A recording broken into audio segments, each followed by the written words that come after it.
Chaque couple adopte une manière de communiquer qui lui est propre.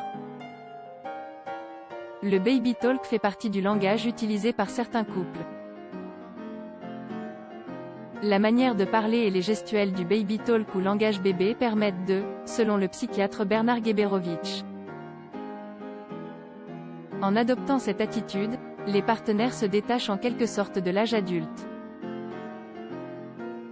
Le baby talk est une manière comme une autre d'exprimer ses besoins.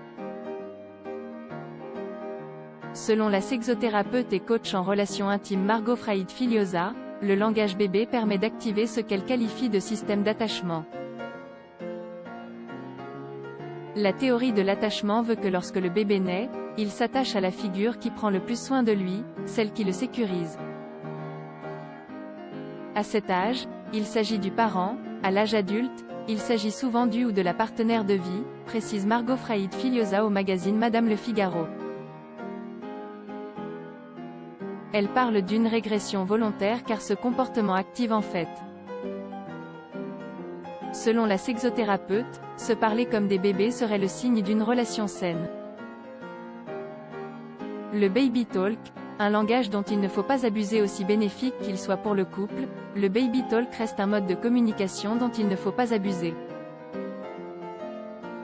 En l'occurrence, quand un couple doit résoudre un conflit, chaque partenaire doit adopter une autre attitude, discuter comme deux adultes. Cette pratique régressive peut cacher un certain mal-être, voire une blessure profonde, selon Margot Fraïd-Filiosa. C'est le signe d'une incapacité à exprimer ses émotions, ses besoins et ses attentes directement, précise-t-elle. Selon la psychologue Lisa Le Tessier, l'usage abusif du baby talk peut également créer loading widget.